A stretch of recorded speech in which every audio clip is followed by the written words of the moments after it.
सतीश जी, क्या इसके लिए सिर्फ पुलिस और प्रशासन को इस जिम्मेदार ठहरा दिया जाए कि शराबबंदी लागू नहीं हो रही, खुलेआम शराब बिक रही है, या उसके लिए मंत्री महोदय भी जिम्मेदार होंगे, मुख्यमंत्री जी भी जिम्मेदार होंगे?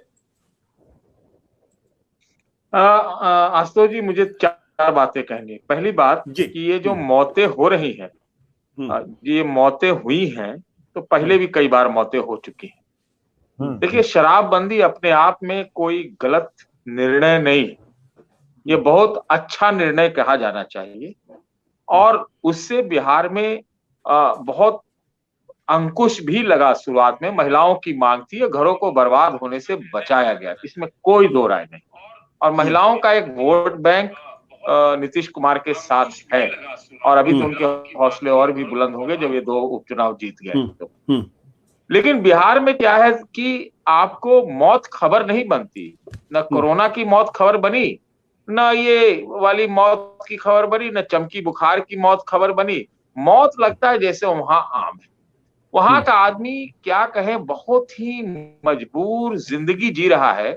और रवि रंजन जी ठीक कह रहे हैं, हर गांव का 2-4 नौजवान अपना घर इसी पे चला रहा है कि रिस्क लेके चलो, काम करो, शराब लाओ, बेचो, बहुत महंगे दाम में मिलते हैं।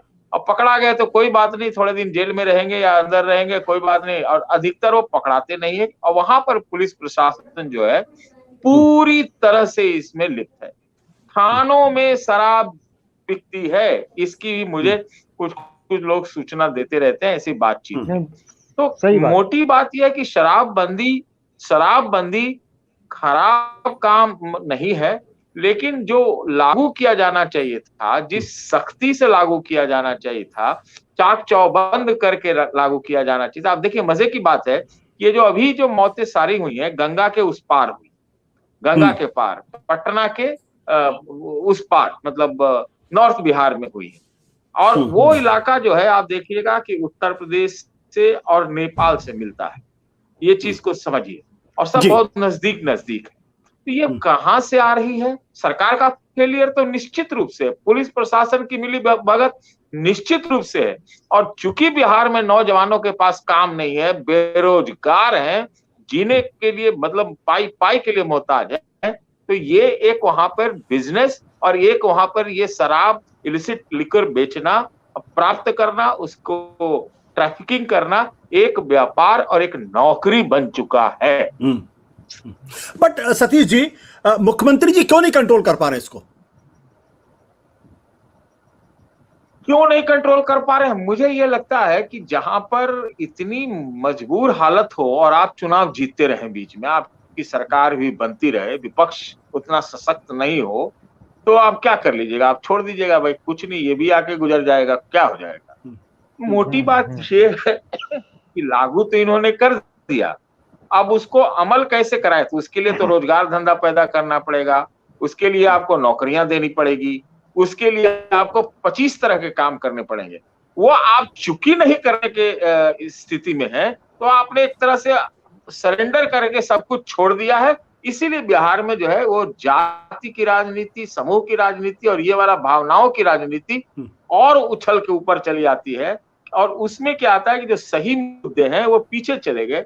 40 मौतों पे तो सरकार बदल जाती है साहब, लेकिन अब बिहार में ऐसी 40 मौतें, एक बार छठ में भी भगदड़ मच गया था, कोई फर्क ही नहीं पड़ता। लगता है जैसे मौत से, आपने फिल्म में सुना था ना कि मौत से अपॉइंटमेंट है, वो लगता है कि लोग मान चुके हैं, लोग मर जाएगा, कट जाएगा, जी लेगा, 4 दिन जी लेगा। अजीब सी स्थिति है, बहुत खराब स्थिति है बिहार की। मेरा मानना है कि पूरे देश में इस वक्त सबसे ज्यादा अगर खराब स्थिति है बिहार की। लेकिन आप इलेक्टोरली पूछिएगा, इलेक्टोरली चुनाव की दृष्टि से, तो नीतीश जी बिल्कुल महफूज है, जो कि उनकी तो वापसी होगी, ग्रैंड वापसी है कुशेश्वर स्थान से और तारापुर से।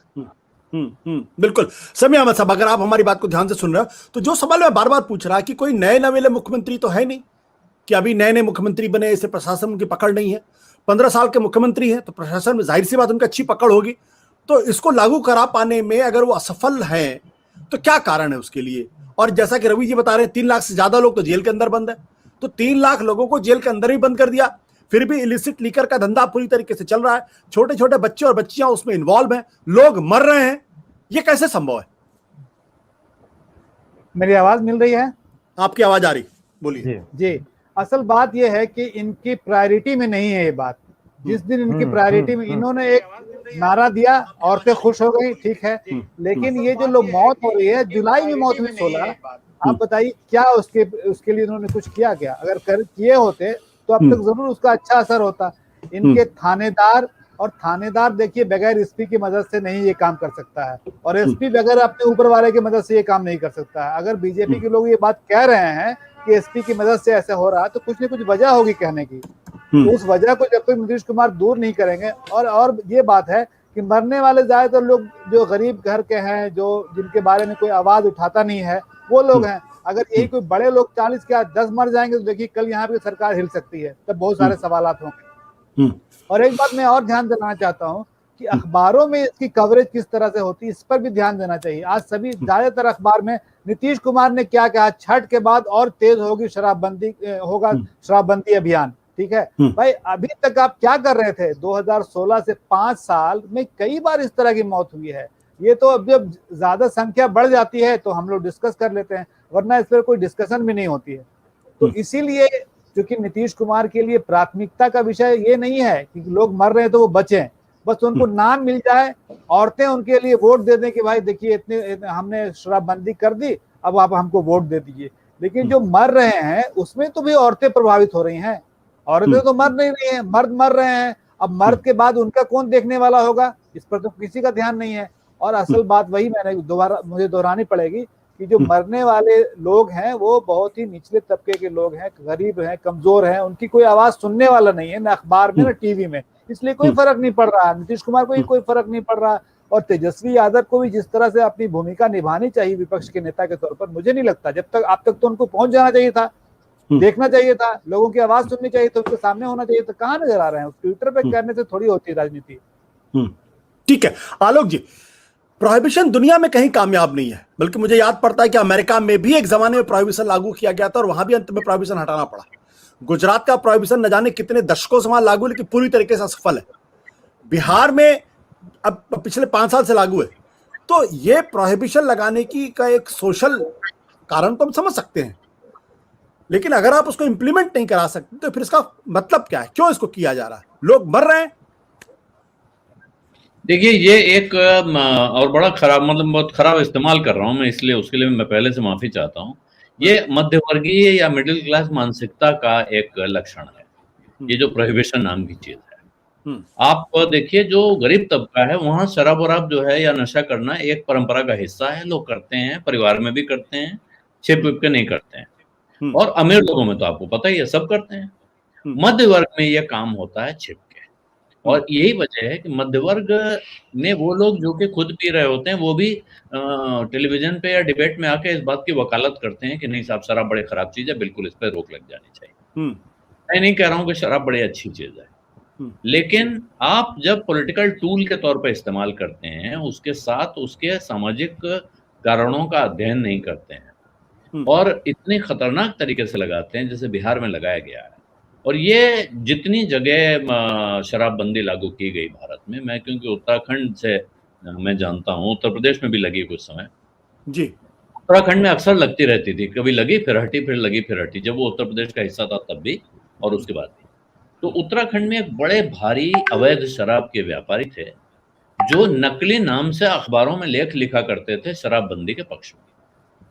क्योंकि अगर शराबबंदी रहेगी तब उनका नकली शराब, मतलब ये अवैध शराब का धंधा चलेगा। अगर शराबबंदी नहीं रहेगी तो शराब का वैध धंधा होगा, तो फिर अवैध कारोबारी क्या करेगा? तो वो बहुत जोर दम लगाते थे। और आपने नाम सुना होगा टिंचर जिंजर, जिसको वहां टिंचरी कहा जाता है। टिंचरी, टिंचर जिंजर, तरह तरह के आसव और सुराएं, ये आयुर्वेदिक दवाओं के नाम पर तमाम तरह की चीजें बिका करती थी। जब शुरू में बिहार में शराबबंदी हुई तो बहुत तारीफ हुई कि बहुत इफेक्टिव है, बहुत ये गुजरात की तरह पोरस नहीं है कि उसमें छूट दी गई। जब गुजरात में आप जाइए आपको शराब मिल जाती है। आप एक तो तरीका है, बाहर से गया आदमी परमिट ले लेता है, होटल में ही मिल जाता है। और अगर आप परमिट नहीं है, किसी को फोन करिए तो 10-15 मिनट में इंतजाम हो जाता है। और ये वर्षों से हो रहा है, जबकि वहां वर्षों से शराबबंदी लागू है। तो मुझे, अब मैं नाम नहीं लेना चाहता हूं, लेकिन बताया गया इस देश के इस वक्त के जो बहुत प्रभावी राजनेता हैं उनमें से एक उनकी पूरी फाइनेंसिंग गुजरात की शराब लॉबी ने वर्षों की है। तो ये कारण क्या है शराबबंदी के? दो तरीके हैं। एक, लेकिन जो नीतीश कुमार पे मैं ये आरोप नहीं लगाऊंगा कि नीतीश कुमार ने 2 नंबर का काम करने के लिए शराबबंदी की थी। नीतीश कुमार या जैसे पहले मोरारजी देसाई थे, ये लोग एक मेंटल उसके शिकार हैं। इनको लगता है मॉरली गलत है और इसलिए नहीं होना चाहिए, ये नैतिक नहीं है। जैसे कि इलाहाबाद हाईकोर्ट ने आज एक मामले में कहा है कि साहब वो वैधानिक रूप से सही है लेकिन मॉरली गलत है। तो ये जो मॉरल जिसको कहते हैं, क्या कहेंगे इसको, अब मैं वो शब्द दिमाग से मॉरल पुलिसिंग कर सकते, मॉरल पुलिसिंग जैसी चीज है कि तुम क्या करोगे क्या नहीं करोगे, उसमें क्या सही है क्या गलत है, ये सरकार तय करेगी। ये सरकार को नहीं तय करना चाहिए। सरकार को तय ये करना चाहिए कि लोग शराब पीकर उत्पात ना करें, झगड़ा ना करें, घर में बीवी की पिटाई ना करें, बच्चों को मारे नहीं। शराब जो बिके वो उसकी क्वालिटी ठीक हो, उसमें मिलावट ना हो। ये बात अभी सतीश जी ने कहा, पहले भी लोग मरे हैं। आज जनता दल यूनाइटेड के प्रवक्ता कह रहे थे कि साहब आप लोग जो गिनती 40 बता रहे हैं और साल भर की आप 90 बता रहे हैं, उसमें आप ये नहीं बता रहे हैं कि कितने लोग गिरफ्तार किए गए हैं, हमने कितनी कार्रवाई की है। और नीतीश कुमार जी का बयान क्या है, जो गलत काम करेंगे उनके साथ ऐसे ही हो, जो गलत चीज पियेंगे उनके साथ ऐसे ही होगा। ये क्या तर्क है कि गलत चीज पियोगे तो तुम्हारे साथ ऐसा ही होगा? भाई आपने शराब पे पाबंदी लगा रखी है, आप यहाँ शराब बिक रही है, उसके बाद लोग मर रहे हैं, तो जिम्मेदार कौन है? आप। अब आप कह रहे हैं जो गलत काम करेगा, पकड़े कौन जा रहे हैं बिहार में लोग? वो लोग जो शराब पी रहे हैं, उनको लत पड़ी हुई है, शौक है, जो भी कहें, वो उनको कहीं से मिल रही है तो वो पी रहे हैं। कैसे मिल रही है अभी रवि रंजन जी ने बढ़िया विस्तार से ब्यौरा बताया। और शुरू में मुझे भी मेरे मित्रों ने कहा था साहब पटना में शराब पीना असंभव हो गया है, बिल्कुल हमने तो छोड़ दी है, हम तो जब स्टेट से बाहर जाते हैं तब पीते हैं। लेकिन अब लोग बताते हैं कि नहीं साहब व्यवस्था है, फोन करिए आ जाता है, सब इंतजाम है, कोई चिंता की बात नहीं। बिल्कुल गुजरात वाला हाल हो गया है, सिर्फ परमिट नहीं बनता है लेकिन इंतजाम सब हो जाता है। तो आप इफेक्टिवली लागू नहीं करा सकते हैं तो आपको वो काम करना नहीं चाहिए। और दूसरा, ये कहीं भी सफल नहीं हुआ है प्रोहिबिशन। आपने बताया उत्तर भारत में इसके 50 उदाहरण मौजूद। सत्य हिंदी का ऐप डाउनलोड करें गूगल प्ले स्टोर पर।